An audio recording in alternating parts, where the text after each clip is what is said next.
तर मंडळी, बाईच बाईची दुश्मन असते ह्या गोष्टी ना मी ऐकून होते फक्त. पण आता ना हळू-हळू जसं माझे जसे कॉन्टॅक्ट्स वाढत चाललेत ना, जशी-जशी मी लोकांच्या संपर्कात येत चालले, तसं मला ना आता ह्या गोष्टी फील व्हायला लागल्यात, की Facebookवर 2 दिवस आधी मी पोस्ट शेअर केली होती, की आजकाल मुलं लग्न करायला मागत नाहीत त्याच्यावरती.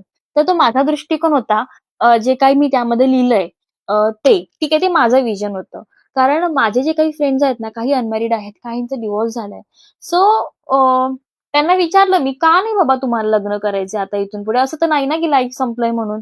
तर त्यांचं असं होतं की "नाही रे बाबा, आजकालच्या मुली खूप डिमांडिंग आहेत. त्यांना स्वतःची पर्सनल स्पेस हवी आहे. त्यांना मुलाचं एकुलतं एक घर हवंय. त्यांना सॅलरी हवी आहे." बऱ्याच त्यांच्या अपेक्षा वाढल्यात मुलींच्या. सो एकटा जीव सदाशिव आणि आम्ही असेच म्हातारे होऊ, आम्हाला चालेल. सो त्यांचा चॉईस होता. तो मी जस्ट फन वेमध्ये तिथे पोस्ट केला. बापरे! त्याच्यावर तुम्ही तर कमेंटचा पाऊसच टाकलात. त्यातली एक कमेंट अशी होती, की स्वतःचा पर्सनल स्पेस असणं जर इतके चुकीचे आहे, तर इथे येऊन स्वतःचे विचार कशाला मांडायचे? ती पण एक पर्सनल स्पेसच झाली. घरकाम कर जरा. इथे येऊन फोटो कसले शेअर करतेस? जरा घरात भांडी वगैरे घास. करिअर शोधण्याचा बावटपणा इथे करू. तर डिअर, तुमची जी कमेंट होती ना, ती तुम्ही तुमच्या अनुभवातून मांडली होती. पण मी ज्या इथे पोस्ट टाकते आणि त्याच्यावरती जे काही ना काही लिहिते ना, ते अ, वेगवेगळ्या दृष्टिकोनातून लिहिते, वेगवेगळ्या सिच्युएशन्स वरती लिहीत असते. ही जी लिहिण्याची आवड, ॲक्टिंगची आवड, रील्स करायची आवड अशी अचानक निर्माण झालेली नाहीये. ती अगदी लहानपणापासून होती. ठीक आहे. पण त्याला कुठेतरी ब्रेक लागला, लग्न झालं, बऱ्याच गोष्टी झाल्या. मग त्या 10 वर्षांनी मला असं वाटलं, यार कुठेतरी वेस्ट नाही गेलं पाहिजे हे टॅलेंट. सगळ्या गोष्टी एवढ्या अपग्रेड झाल्या, तर आपण कधी या गोष्टींचा फायदा घ्यायचा?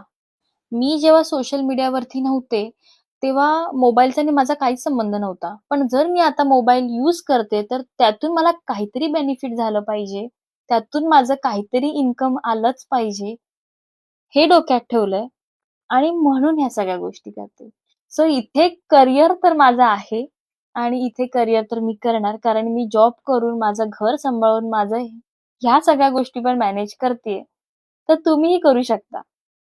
सगळ्यांसाठी जेव्हा मी पुरून उरतेय ना स्वतःसाठी थोडीशी, तेव्हा त्या थोड्याशा वेळेत मी थोडं माझ्यासाठी जगतेय. तर ते जगू द्या. उगाचच नको त्या कमेंट्स नका करू. कारण एडिट करणं, शूट करणं, बऱ्याच गोष्टी असतात यार. खूप मेहनत असते या सगळ्यामागे. तुम्ही एक कमेंट करता आणि निघून जाता.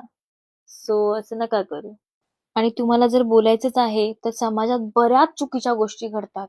बऱ्याच. त्याच्यावरती तुम्ही आवाज उठवा. सो असा होता माझा काहीसा दिवस. जो तुम्ही व्हिडिओमध्ये बघितलात. आम्ही मार्केटला गेलो होतो. तिथून यायला मला जवळ-जवळ 9:30 झाले. मग घरी येतानाच आम्ही अ, जेवण आणलं होतं बाहेरून. तेच